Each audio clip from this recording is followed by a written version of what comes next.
소망 갖고 시작하도록 하겠습니다. 성부와 성자와 성령의 이름으로. 참여 주님 반갑습니다.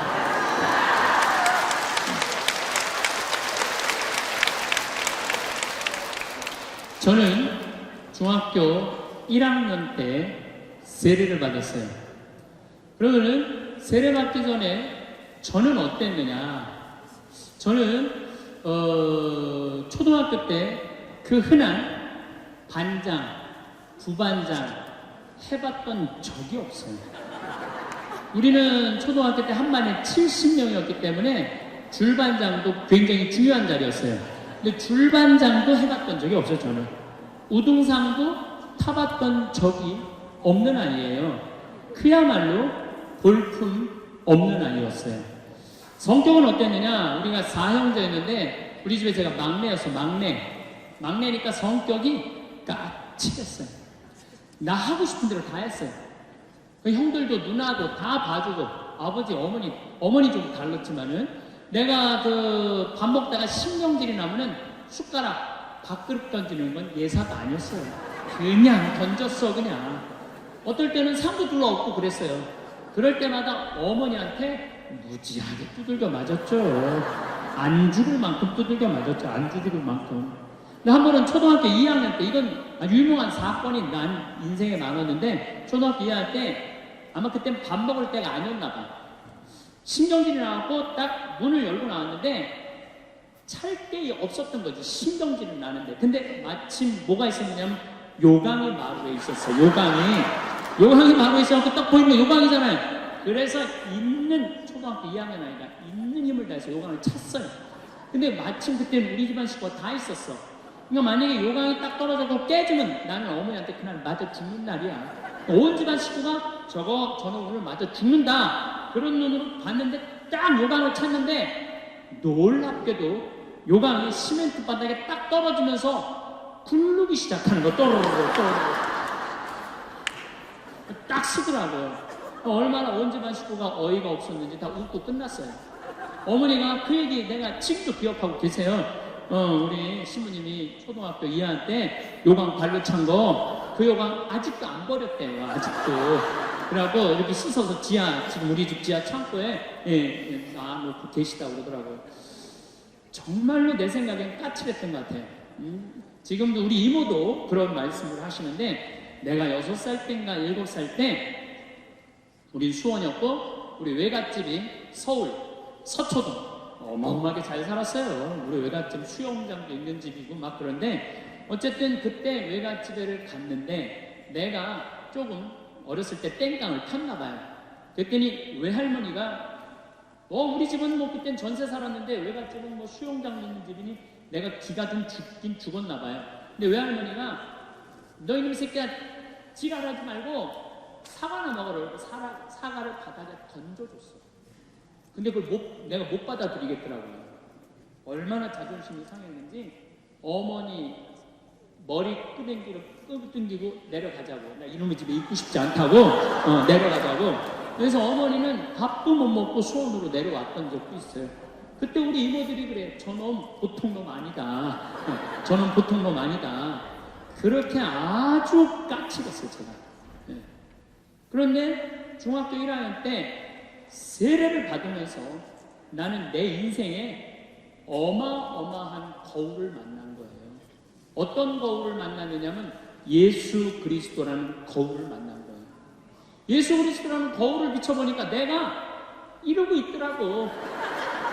내 모습이 남 모습이 아니라 내가 이러고 있더라고.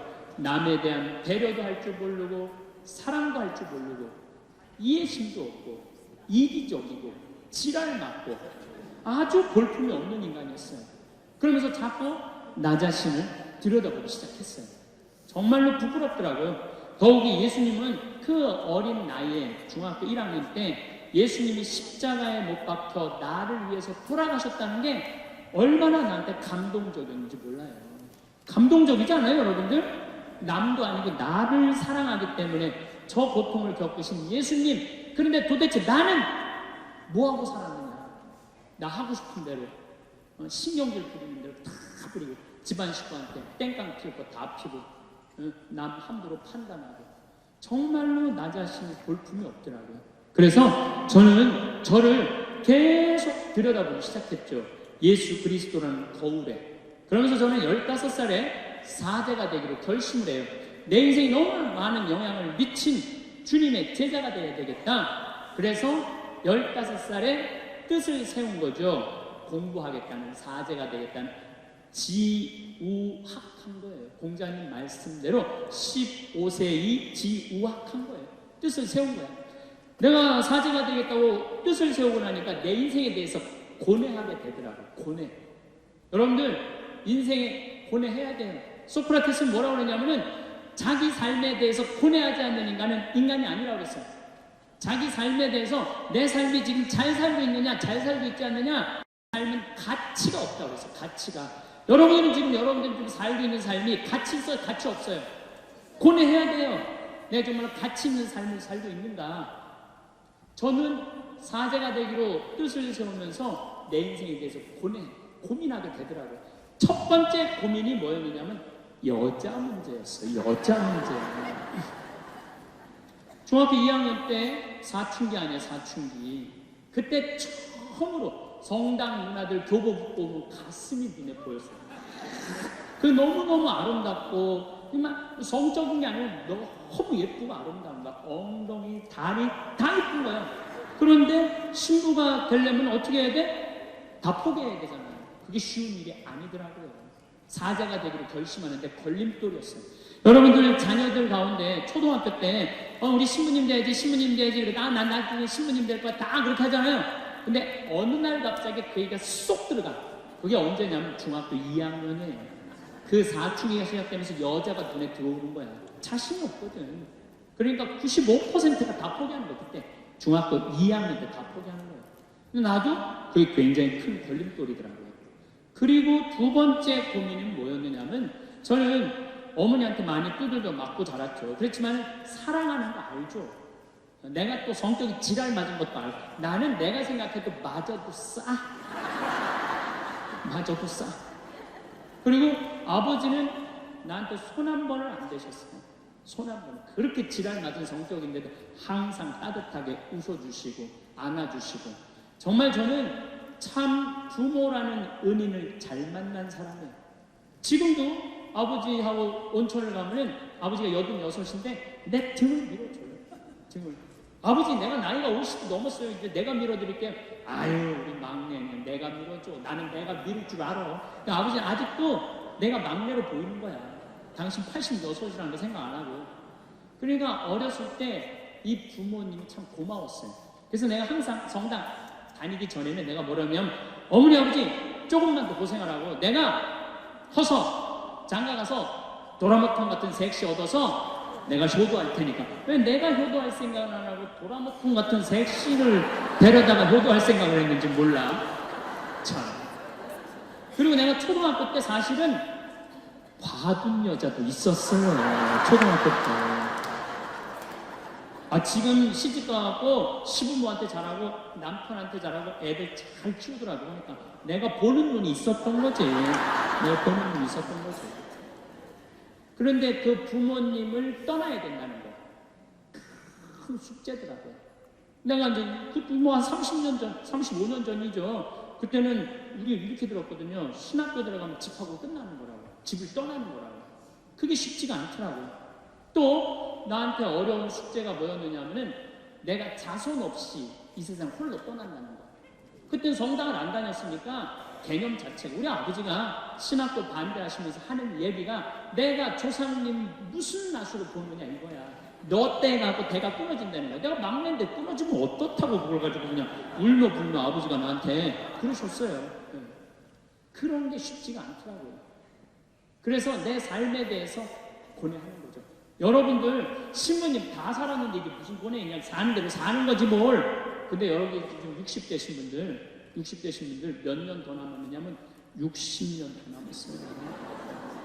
산 것도 아니에요. 남은 60년 동안 허송세월 보낼 거냐, 인생을 꽉 채워서 보낼 거냐, 그건 누구한테 달려있어? 여러분들한테 달려있어. 고뇌하는 나냐, 그냥 바보처럼 살아가는 나냐. 아주 중요한 문제예요.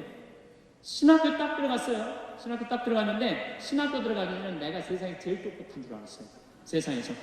우등상 한번 꼭 그런 애들이 자기가 제일 똑똑한 줄 알아. 우등상 한번 안 타봤는데도 내가 제일 똑똑한 줄 알았어요. 근데 신학교 들어가고 딱 서양 철학을 공부를 하는데 소크라테스, 플라톤, 아리스토텔레스를 공부하는데 내가 알고 있는 게 하나도 없더라고요. 소크라테스는 키가 한 150cm밖에 안 됐어. 키가 조그만해. 머리는 대머리야. 대머리고 입은 이렇게 두꺼운 입이고 코는 돼지코라고 그래. 아테네에서 제일 못생겼대. 제일 못생겼대. 아버지는 조각가고 엄마는 산파였어. 산파. 소크라테스는 장가를 가고 아들을 셋을 낳았어요. 근데 문제는 소크라테스는 제자들한테 가르치면서 한 푼도 돈을 안 받아요. 집에 한 푼도 안 갖다 주는 거 돈을. 맨발로 맨날 다니죠. 그러니까 이 크산티페라는 마누라가 소크라테스가 이쁠 것 같아요? 안 이쁠 것 같아요? 안 이쁘죠. 그러니까 소크라테스 막 지나가면은 부정물을 버버려요. 꼴보기 싫으니까. 소크라테스는 이렇게 말합니다. 결혼은 꼭 해라. 좋은 아내를 만나면 행복할 것이고 나쁜 아내를 만나면 철학가가 될 수 있다. 그러면서 장난 꼭 가라 그래요. 소크라테스는. 소크라테스라는 이 분이 그 유명한 얘기 너 자신을 알라. 소크라테스는 인간한테 그전에는 다 자연에만 관심 많았는데 인간이 중요하다고 가르치기 시작한 첫 철학자가 소크라테스예요. 대단한 사람이에요. 소크라테스가 이 얘기하는 것 중에는 지식은 덕이고 덕은 행복으로 간다. 이거 굉장히 중요한 얘기예요. 여러분들 지식이 있어야 돼요. 아는 게 있어야 돼. 아는 게 공부를 해야 된다는 게 쉽게 말하면 지식이 있는 사람이 덕이 있는 거예요. 덕이 있는 사람이 행복으로 갈 수 있는 거예요.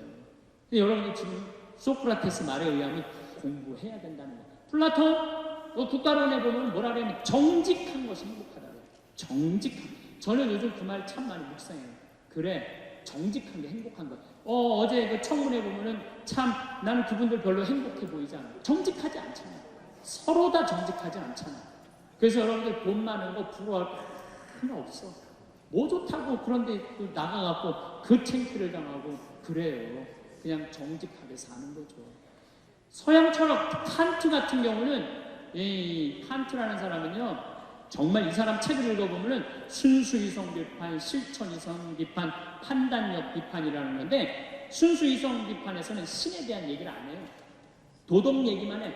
근데 가만히 보니까 아니 나 착하게 살았어. 근데 너무 고통스러워. 왜 내가 착하게 살아야 돼? 악하게 사는 좋게 사는데 그러면 어떻게 해야 돼? 실천이성 비판에서는 하느님은 있어줘야 되겠다. 왜 있어줘야 되냐? 착한데 억울하게 산 사람 상 주고 악한데 호강하는 놈들 벌 줘야 된다 이거야. 그런 거 책을 읽어보니까요 너무 어렵기도 하지만은 내가 아는 게 헛똑똑인 거지. 공부도 안 하고 똑똑한 척만 했던 거야. 우리 수원신학교 내가 1회 입학생인데 우리는 동양 철학을 굉장히 많이 강조를 했어요. 그래서 참 좋은 교수님한테 동양 철학을 배웠어요.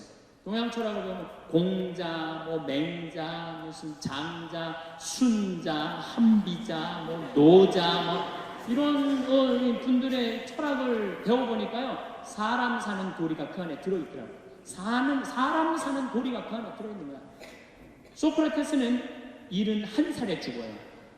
마지막에 아테네 젊은이들 유혹했다고 독약 마시고 죽잖아요. 거기에 마지막 이야기한 거를 변론이라고 해요. 우리 어렸을 땐 변명이라고 배웠는데 변명이 아니지. 왜 변명을 해? 변론을 해요. 근데 그 변론이라는 책을 읽어보면 성서하고 거의 비슷해요. 참 기가 막혀요. 성서하고 거의 비슷해요. 공자님은 73살에 죽어요. 근데 이 공자님은요 아버지가 70에 엄마가 13살에 시집을 가. 70대 아버지한테. 공자님 4살에 아버지가 죽어요. 그리고 엄마 21살인가 눈멀하고 25살 엄마가 죽어. 그러니까 어렸을 때 부모 없이 고생이란 고생을 다 한 사람이 공자. 공자는 한 번도 제대로 학교를 다닌 적이 없어요. 근데 어떻게 이 인류의 스승이 됐느냐? 공자님은요 15살에 노자를 만나 노자를 만나면서 나도 공부를 해야 되겠다. 뜻을 세워요. 그걸 뭐라 그러냐면 지우학이라고 해요. 지우학. 뜻을 세우는 거예요. 그래서 공자님은요, 아침에 도를 배우면 저녁에 죽어도 좋다고 그랬어요. 배우는 걸 참 중요하게 그랬어요. 그 유명한 말 있잖아요. 학이 스습지 부력 여로와 배우고 익히니 이 또한 기쁘지 아니한다. 그러니까 공자님은 마지막까지 물어봤다는 거예요. 마지막까지. 아들 하나 두고 소크라테스는 키가 150인데 공자님은 키가 180cm가 넘었대요. 어마어마하게 키가 컸어요. 공자님도 제자가 3,000명이나 됐는데 이 육포 2개만 갖고는 다 학생으로 받아줬다는 거예요. 학생들이 다 가르치면서. 그리고 이런 성현들을 글을 읽어보니까 와, 이런 게 있네. 정말로 나는 아는 게 하나도 없으면서 고집만 떡거짓만 핀 거지. 제가 우리나라 이 국민들, 이번에 투표하는 국민들, 사실은 선거를 하려면 처음부터까지 공부를 해야 되는데 공부 안 하고 이 박정희 대통령이 먹여 살린 거야. 그러니까 무조건 찍어주는 거야. 공부 안 하고. 그게 우리의 실수예요. 공부를 했어야 돼. 누가 정말로 우리의 지도자가 될 것인가? 선택은 누가 해야 돼? 단순한 감정으로 선택해야 된다는 앞으로 그러셔야 돼. 공부를 많이 하셔야 돼요. 이 나라를 이거 내가 보기에는 박정희 대통령이 이렇게 세운 나라, 박근혜 대통령이 말아먹은 거 아니에요. 여러분들 그거 절대 오해예요. 이 나라를 이렇게 세운 건 우리나라 7, 80%예요. 난 그렇게 생각해요. 독일 가고 중동 가고 베트남 가고 그 힘들게 허리띠 졸라매고 이렇게 세운 거는 한 사람이 이렇게 세운 게 아니에요. 여러분들이 다 이렇게 세운 거야. 근데 누가 말아먹은 거야? 여러분들이 말아먹은 거예요. 무조건 찍어줬으니까. 앞뒤 생각하지도 않고. 그러니까 남 탓 아니라는 거예요. 누구 탓이야? 내 탓이야. 내 탓. 남 탓이 아니야. 공부해야 된다는 거. 공부. 공자님 말에 의하면. 그리고 신학교 때 너무 재밌었던 과목이 하나 있었어요. 그게 뭐냐면은 불교학이에요.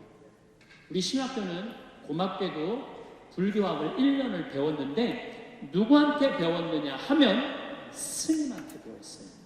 신학교에 스님이 와서 불교학을 가르쳤어요. 그 스님은 지금 유명한 고승이 됐어요. 종범 스님이라고 승가대학 학장도 하시고 이제는 아주 고승이 되셔서 불교 방송에 보니까 그때 40, 지금 70이 되셨는데 40대 그 모습 그대로 강의하시더라고요. 참 편안하게 강의를 해준 거예요.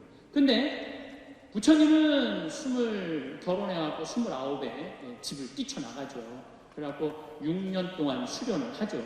근데 불교에서 인간을 이해하는 건 또 달라.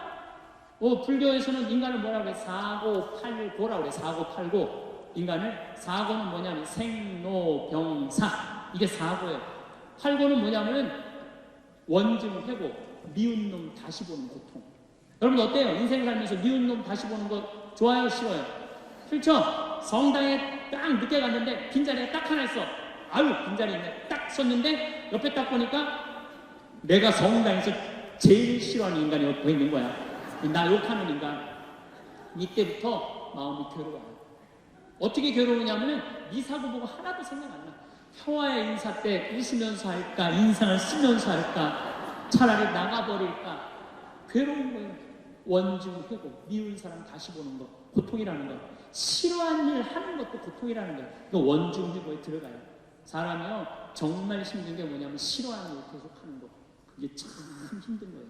그 다음에 애별리고야. 애별리고는 사랑하는 사람과의 이별이에요. 사랑하는 부모님 먼저 세상 떠나고, 사랑하는 자식 먼저 떠나보내는 고통, 가슴이 찢어지는 거죠. 원증회고보다 더 괴로운 게 애별리고라고 그래요. 요즘 젊은 부부들, 젊은 남녀들 결혼하겠다고 데려왔는데 부모님 반대해갖고 헤어져야 되는 고통. 이게 인생살이라는 거예요. 그리고 또 부처님은 구득불고라고 그래요. 구 하나 얻지 못하는 고통. 강남에 한번 들어가 보려고 그랬는데 크게 그렇게 안 되네. 아파트 하나 해보려고 그러는데 크게 그렇게 안 돼. 내 자식 서울대학 넣어보려고 그러는데 크게 안 돼. 내 아이 임용고시 시험을 3번, 4번 봤는데도 떨어져. 구 하나 얻지 못하는 고통. 그게 구득불고야. 또 있는 게 뭐냐면 오온성고라는 거. 오온성고. 눈, 코, 입, 귀, 몸. 이게 있는 게 고통이라는 거예요. 그래서 우리 눈은 좋은 것만 보고 싶어 하고, 코는 좋은 향만 맡으려고 그러고, 귀는 좋은 소리만 들으려고 그러고, 입은 좋은 말만 하려고 그러고, 몸은 좋은 것만 입으려고 그러고. 이게 오원 선고라는 거예요. 그 오원 선고 중에 나는 그렇게 생각해요. 이게 육신을 가지고 있는 게요, 참 인간한테 힘들어요. 특히 이쁜 여자, S라인 여자 보면은 그거 못 견디는 거. 그래갖고 실수하는 사람들 방송에 얼마나 많아요. 판사, 검사까지 돼갖고 그 한 번을 그 공부하느냐고 수백 날, 수천 만 밤을 새고 공부했을 텐데 그 욕정 몸 하나를 다스리지 못해갖고 그 좋은 자리에서 떨궈져 나가고 별 장군들도 떨어져 나가고 보면서 그게 누구도 상관없어요. 누구도. 그 오원 선고, 육신을 가지고 있는 인간이 겪는 고통이라는 거예요. 이 사고팔고가 모여갖고 뭐 물론 108번뇌를 계산한 방법이 좀 다르지만은 인간은 번뇌 속에서 살아간다는 거예요. 번뇌라는 게 뭐냐면 뇌가 불타는 거야. 탈 번자야. 뇌가 불탄다. 그러면 그런 108번뇌에서 벗어나려면 어떻게 해야 되느냐? 욕심을 버려야 된다는 거예요. 고집멸도. 사성제라고 해요. 보통은 집착에서 오고 집착을 멸하면 도에 이를 수 있다는 거예요. 그냥 도에 이르면 할 정도로 살아야 되는 거예요. 똑바로 보고 똑바로 말하고 똑바로 걷고 똑바로 살고. 이걸 보니까요 대단한 거예요. 인간을 이해하는 게 방향이 달라. 그래서 동양 철학, 서양 철학, 불교학, 또 불교에서는 이면서를 아주 중요하게 해요. 저하고 여러분들하고 이렇게 만나는 거 그냥 뭐 이렇게 그냥 우연하게 만난 거예요? 아니에요. 인연이 보통 인연이 아니야.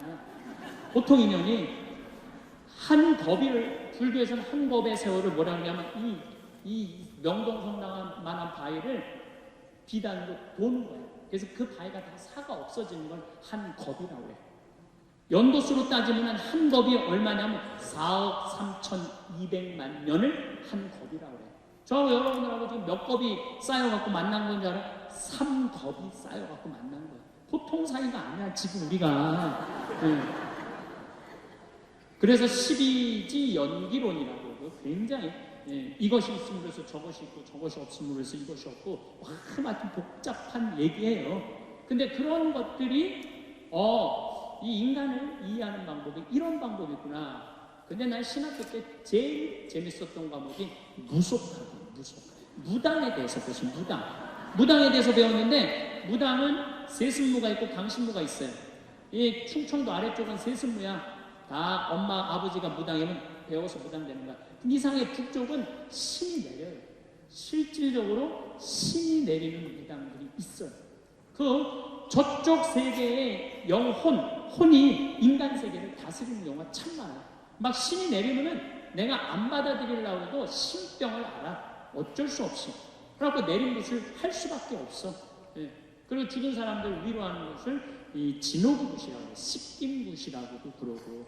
그러니까 이게 신기 좋은 사람은 막 모시는 신이 다 얘기해줘. 그냥 쫙쫙 나오는 거죠. 그래갖고 여러분들 용한 무당, 신기 꽉 찬 무당 많이 찾아다니잖아요. 그게 막 신이 내려서 그래. 무시할 게 아니에요. 우리들은 우리 하느님이 여기 안에만 있는 게 아니라 혼의 세계는 정말로 우리가 이해할 수 없는 세계가 있어요. 근데 막 무당이 막 돈맛 알고 막 이상한 거 막 뭐 먹고 노는 거 이런 거 알면은 점점 신기가 떨어져요. 가고 보면은 저 무당 신기 떨어졌네, 이거 모르네 그러잖아요. 그럼 무당들이 뭐라 그래? 나 신기가 떨어져갖고 산에 기도하러 갈 거야. 그래갖고 뭐 51기도 100일기도 하러 가잖아요. 여러분들은 막 세례 받았을 때 신기 꽉 찼어 안 찼어요? 여러분들 성령기 꽉 찼었어요. 사실 세례 받을 때. 그래갖고 마음이 막 뜨겁죠? 근데 세상 살다 보면은 이 욕심 저 욕심보다는 처음에 근처럼 다 사라져. 그러니까 신기가 떨어지는 거지. 그래갖고 그냥 마음 안에 뜨거움이 없는 거야. 여러분들 오늘 여기 왜 왔는지 알아요? 신기 채우러 온 거야. 신기 채우러 온 거야. 우리는 가끔 성령의 기운을 채워야 돼요. 그런 훈련이 필요한 거야. 무속학을 이렇게 그 공수라고 있어요. 내가 무속에는 한이 기본이야.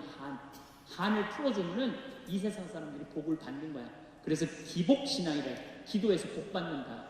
그건 뭐 윤리하고 상관없어. 어쨌거나 이런 공부를 하면서 내가 객관적이 되더라고. 객관적. 자꾸 공부를 하면은 객관적이 돼야 돼. 그런데 종교 지도자가 내 종교만 가지고 공부를 하면은요, 나중에 자기 신자들을 어떻게 이끌을 수 있느냐면 편협하게 이끌 수 있어요. 편협하게. 그러니까 다른 종교 안에 진리, 철학, 우리는 뭐 신앙을 하려면 기본적으로 철학을 해야 되잖아요. 이렇게 공부를 하니까 참 좋더라고요. 배움이라는 것은 내가 보기엔 끝이 없어. 난 이제 글자도 안 보이고 난 땡 칠 거야. 인생 땡 치는 거고 똑같은 거예요. 근데 내가 신학교 때 가장 좋았던 건 뭐냐면은 신학교 2학년 때 난 세상에서 내가 제일 잘났는 줄 알았더니 신학교 가보니까 나보다 잘난 놈들이 너무 많은 거야. 뭐 서울 법대, 서울 공대, 서울 뭐 사대 뭐 정말 똑똑한 애들이 많이 와 있더라고요. 또 난 반장도 해본 적이 없는데 전부 다 반장 안 해본 애들이 없어. 동네에서 제일 똑똑한 애들이 신학교 오잖아요. 다 똑똑하더라고요. 그러니까 다 똑똑하니까 내가 밀려 막. 근데 더 무서운 건 뭐냐면은 심성이 고운 신학생들이 너무 많은 거야. 영적으로 깊은 사람. 왜냐면 난 중학교 때 세례를 받아갖고 난 헛신앙이야. 근데 막 뱃속에서부터 엄마가 나지르인들 있잖아요. 나 얘 하느님한테 봉헌할 거야. 그래갖고 그냥 얘는 뱃속에서부터 소리를 들은 거야. 신부님 얘기를. 그리고 얘네들은요, 이렇게 잘한 애들은 신학교에서 묵주기도를 해도요, 질이 달라 나하고. 내가 하는 묵주기도는 죽어라고 하는데 얘네들은 정말로 품위가 있어요. 품위가 있어. 그걸 못 견디겠더라고요. 그런 거를. 난 왜 이렇게 부족하지? 난 이렇게 모자라지? 근데 내가 신학교 때 너무너무 감사했던 게 세상에는 나보다 똑똑한 놈이 많구나 인정하기 시작하니까 내가 뭘 얻었느냐면 자유를 얻었어. 자유. 그러면 세상에서 제일 힘든 게 뭐냐면 나보다 못한 사람 도와주는 건 하나도 안 힘들어요. 진짜 힘든 건 뭐냐면 나보다 잘난 놈 인정하는 거. 그게 제일 힘든 거예요. 나보다 잘난 놈을 인정하지 못하니까 시기하고 질투하고 모함하고 그러는 거예요. 여기서 뭐 멀리 보지 마세요. 텔레비전 봐. 정치인들 보면은 다 내가 제일 잘났어. 그러니까 시기하고 모함하고 욕하는 거 아니에요. 나보다 잘난 사람 인정하면은 자유로운데 그게 안 되는 거예요. 근데 저는 신학교 2학년 때 나보다 잘난 사람이 많구나 인정하고 나니까 시기할 것도 없고 질투할 것도 없어. 진리가 너희를 자유롭게 하리라 하듯이 저 친구 나보다 잘났어. 잘난 대로 인정해 주잖아요. 마음이 평화롭더라고요. 마음 안에 평화가 있더라고요. 평화가. 지난 9월 8월 달에 내 신학교 때 정말 친한 신학생 친구가 됐죠. 전화했어요. 창현아, 나 교황청에서 전화가 왔어. 아무도 모르는 거야. 그런데 나보고 주교하래. 너 어떻게 생각해? 근데 저는 평상시에 그 신학생을 존경했어요. 동기지만. 근데 이렇게 말했어요. 너는 신학교 때도 신부 돼서도 신학교 교수할 때도 어려운 신학생들 늘 돌봤어. 또 로마로 유학 가서도 보니까 후배 신학생들이 정말로 잘 챙기더라고요. 그래서 나는 우리 수원교가 신부가 500명이야. 나는 신부를 챙기는 정말 착한 목자가 주교님이 됐으면 좋겠는데 난 네가 그런 사람이라고 생각을 해. 네가 꼭 주교직을 수락했으면 좋겠어. 온 마음으로 저는 우리 신부님이 나한테 그런 얘기를 했을 때 온 마음으로 수락하길 바랬어요. 그리고 주교직을 수락하고 우리 수원교회 주교님으로 아주 내가 보기엔 너무너무 잘하세요. 그런데 내가 남을 인정하지 못하는 습성이 있어. 창현아, 나보고 주교하라고 했는데 너 어떻게 생각해? 너 같은 게 무슨 주교를 해. 하려면 내가 해야지. 그랬다면 나는 마음 안에 평화, 기쁨 이런 거 하나도 없었을 거예요. 우리들이 인생을 살면서 남을 인정해 줄 줄 알 때 자유를 얻어요. 자유. 그리고 가만히 생각해 보니까 나는 성격 까칠하지, 키 조그마지, 뭐 능력 별로 없지, 그렇게 잘난 인간이 아니야. 잘나지도 않았는데 남들한테 인정받으려고 그럴 때 그때부터 뭐가 시작되냐면 고통이 시작되는 거예요. 그냥 생긴 그대로 나를 받아들인. 저 신부님 참 잘난 척하네. 저 신부님 강론도 잘하고 내가 잘하는 게 딱 그거였어요. 그래서 난 거기에 집중했어. 다른 데 집중하지 않고 그냥 내가 잘하는 것만 하면 돼. 남들 하는 거 신경 쓸 거 하나도 없어요. 여러분들도 마찬가지예요. 나 자신의 장점을 들여다보라는 거예요. 아까 내가 소크라테스의 너 자신을 알라라고 말할 때 단점만 보지 말라는 거예요. 자기 안에 엄청난 힘이 있어요. 그걸 찾아내는 일이 중요하다는 거예요. 제가 서른에 31일이라고 그래요. 서른에 신부가 됐어. 이제 뜻을 신부가 됐으니 얼마나 좋아. 그런데 내 인생에 가장 많은 실수를 저지른 게 30이에요. 30대 때 나는 내 강의 때 핸드폰이 울리면 가만히 놔두질 않았어요. 미사할 때 핸드폰 울리잖아요. 이 거룩한 시간에 무식하게 핸드폰 양쪽 놓고 분심 들게 한다고. 한 번은 이렇게 거양 성체를 하는데 핸드폰이 울리더라고요. 딱 내려놓고 내가 뭘 했겠어요. 일주일에 한 번 거룩하게 기도 한 번 해보겠다는데 그놈의 핸드폰을 안 꺼놓느냐고 무식하게 남들 정신 산란하게.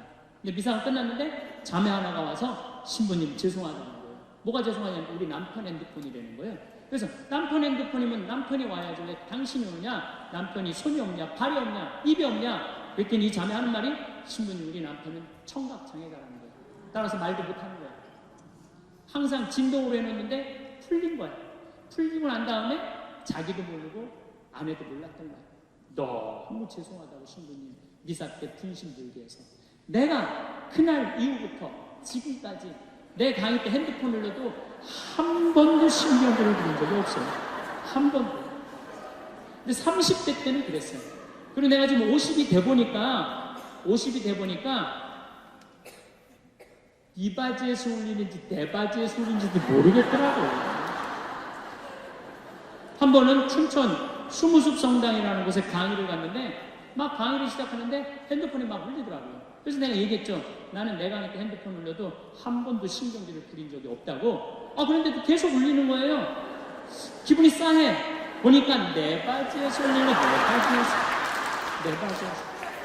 근데 만약에 내가 무식하게 핸드폰도 안 꺼놓고 강의하는데 남들 방해준다고 하는데 내 바지에서 울렸잖아요. 그러면 나는 강의 못하고 그냥 가야 돼요.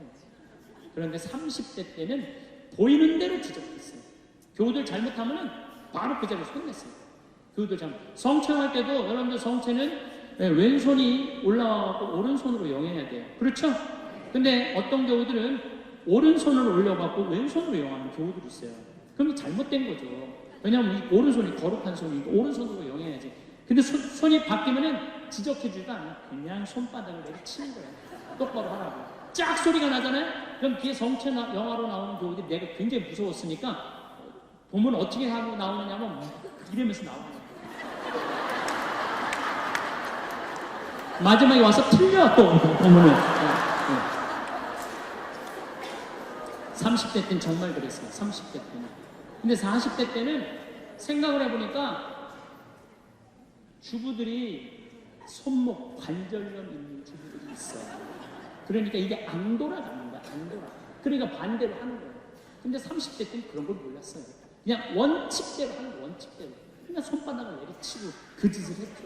참, 나는 30대 내 인생을 지워버리고 싶어. 근데 40이 되면서는 이제는 왼손으로 올리든 오른손으로 올리든 상관하지 않아. 왼손으로 올리면 왼손에 영해드리고 오른손으로 영해드려. 근데 어떤 경우들은 헷갈리니까 그냥 이렇게 나오는 경우들도 있어.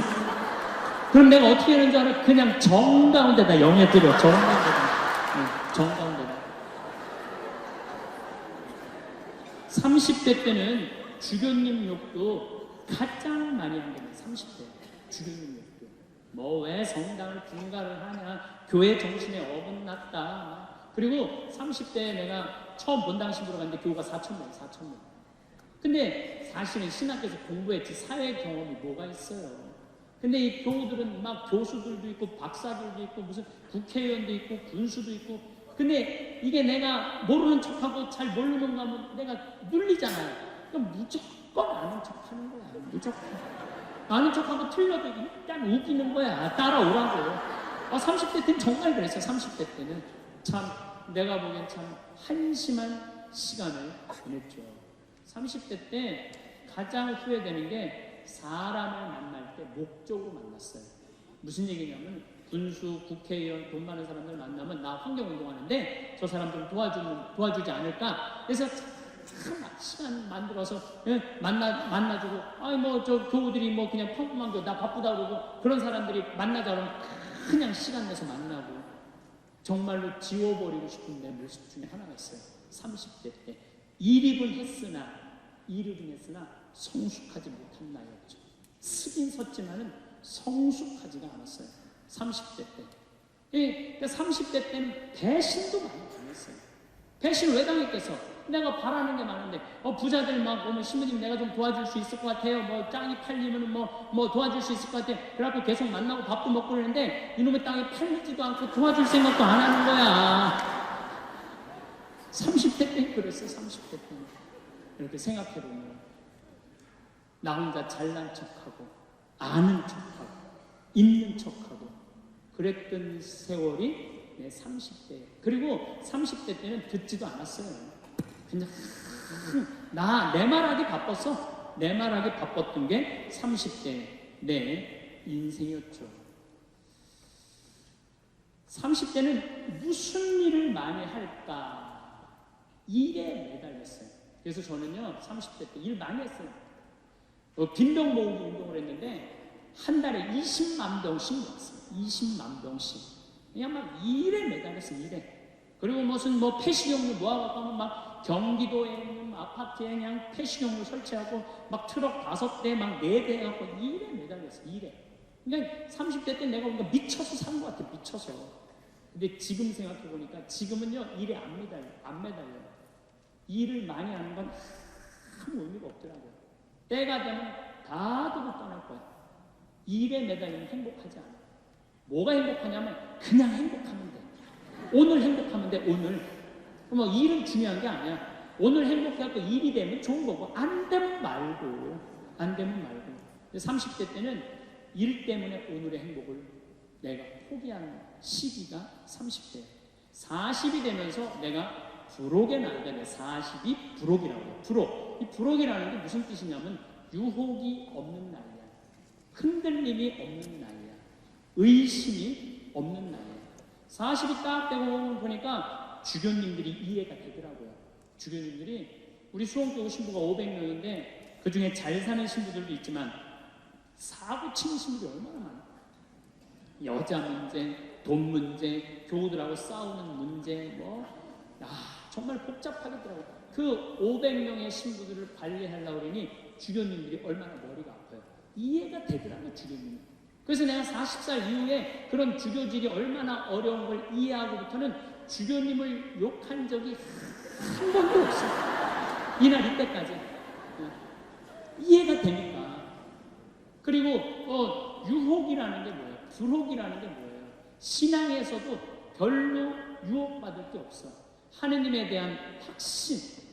하느님이 이 세상에 오셨고 예수님 부활한 거에 대한 확신. 그리고 하늘나라 올라가셔서 우리 인생에 관여하고 있는 거에 대한 확신. 요즘 예수님 부활에 대한 확신이 왜 더 드느냐면은 여러분들 예수님이 십자가에 못 박히기 전에 매질 당했다고 채찍질. 그게 가죽으로 끝에 양뼈 조각, 쇠 조각이 있어요. 한 대 때리면요 이 등에 살점이 다 묻어나고 뼈 조각이 다 드러나. 한 대 맞으면. 그래서 40대 이상 맞으면 죽는다고 그래요.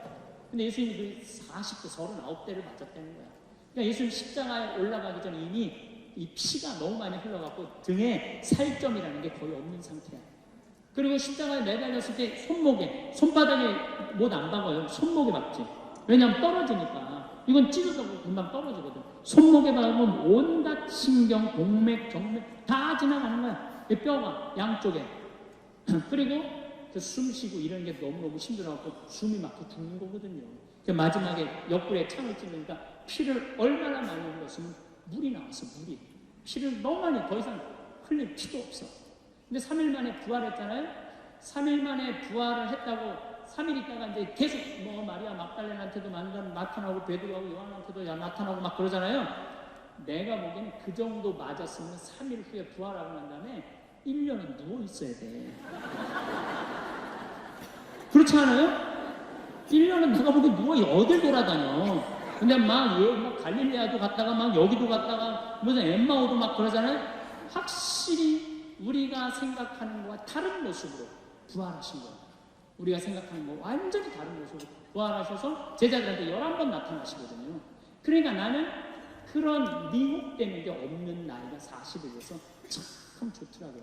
40이 돼서 너무 좋았던 것 중에 하나가 돈에 대한 유혹이 없는 거예요. 30대 때는 돈 많은 사람만 만나고 막 그랬는데 이제는 40이 되면서부터 다 소용없더라고 보니까. 돈 많은 사람 폰만 썼지 안 도와줘요. 진짜 소중한 분들은 누구냐면 바로 여기 계신 여러분들. 정말로 우리 생태마을에 후원하는 분들이 10,000명이거든요. 그분들 3,000, 5,000원이야. 근데 그분들이 20년 동안 나를 후원해줬는데 100억이 넘더라고. 그 후원도. 그분들이 나한테는 보물이라는 생각이 40대 들어서 생각이 나는 거야. 그러니까 지금은 부자가 오든 가난한 사람이 오든 폼을 쓰는 사람이 오든 폼을 안 쓰는 사람이 오든 아무 상관이 없어. 불혹이죠. 유혹받지 않는 거예요. 의심 가는 것도 없고 유혹받지 않는 거. 제가 40이 들어서 제일 감사한 것 중에 하나가 내가 청국장 사업을 하잖아요. 청국장 사업을 하는데 처음에는 한 50가마 팔리다가 이제는 2,000가마가 팔려. 2,000가마가 1년에. 그러니까 세금을 내는데 2억씩 내요. 세금을 1년에.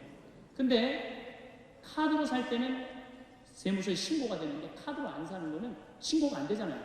그거는 내가 신고를 안 하면 세금 1억을 줄일 수 있는 거야. 우리 직원이 와갖고 신부님 이거는 신고 안 해도 되는 겁니다. 남들 다 이렇게 합니다. 근데 내가 뭐라고 그러냐면 다 신고해. 하나도 빼지 말고. 왜? 내가 신부로 살면서 남들 하는 불법을 저지르고 불안하게 살아. 창피하게. 그리고 내가 그거 아낀다고 나한테 들어오는 돈도 아닌데 다 신고해. 다. 우리 다 신고해. 한 분도 안 빼놓고. 그래서 우리 직원들도 갈등이 없어 마음에. 그냥 이거 다 세금 다 내면 되니까. 그래서 나는 이제 거의 한 분기에 4천만 원, 5천만 원씩 세금을 내거든요. 3개월에. 내가 이렇게 세금 다 내면서 소파에서 테레비 보면서 그 대기업의 총수들이 그렇게 돈이 많은데 세금 떼어먹어갖고 막 감옥에 갈 때 막 마스크 쓰고 막 휠체어 타고 막 침대 타고 막 들어갈 때 내가 소파에서 이렇게 딱 한마디 해요. 내고 살지. 아유. 내고 살지. 그냥 사는 인생 속편하게 살면 안 돼. 덜 쓰면 되지. 덜 벌면 되지. 막 욕심을 부리고 뭐하러 살아가느냐. 내가 이제 막 청국장을 많이 하니까 사람들이 와서 유혹을 해요. 무슨 유혹을 하느냐면 우리가 솥을 20개를 걸어놓고 삶거든요. 그러면은 직원이 10명이 필요해요. 신부님 이거 직원 10명 이거 값을 언제 이걸 다 충당하느냐고. 스테인레스에 찌면 된다. 찌면은 솥 필요 없다. 그리고 솥으로 삶으면 6시간 삶아야 되는데 찌면 3시간이면 끝난다. 사람 하나면 된다. 9은 없어도 된다. 근데 제가 그 유혹을 뿌리쳤어요. 왜냐하면 우리 생태마을에서 10명이 먹고 살면 그거면 나는 족하다. 내가 잔대가리, 이게 IQ, EQ, JQ라고 있어요. JQ가 뭐냐면 잔대가리 지수야. 이 잔대가리를 부르면 안 돼. 그래서 우리는 그대로 6시간 다 하고 그대로 다. 그러니까 기계화를 안 하는 거야. 그냥 전통 방식 그대로 해요. 물론 돈을 많이 들어갈 수 있죠. 그렇지만은 먹고 사는데 지장 없는데 뭐 그렇게 머리를 쓰고 복잡하게 살아가. 참 마음이 참 편안하더라고요. 그런데 내가 40이 넘어서 제일 감사한 게 뭐냐면은 미운 사람이 하나도 없어요. 미운 사람이. 얼마나 감사한지 몰라요. 생태마을에 딱 사무실 올라면 사무실 직원 다 있고, 그리고 또 주방 가면 주방 직원도 다 있고, 그리고 농장 가면 농장 직원도 다 있고, 청국장 가면 청국장 직원도 다 있고. 그러니까 마음 안에 미운 사람이 없으니까 뭐가 있냐면 평화가 있더라고요. 평화. 근데 문제는 미운 놈은 하나도 없는데 마음에 안 드는 놈들은 너무 많아. 이 마음에 안 드는 놈이 너무 많은 거는 다음 시간에 이야기하도록 하겠습니다. 영광의 성부와 성자와 성령께, 성부와 성자와 성령의 이름으로 아멘. 감사합니다.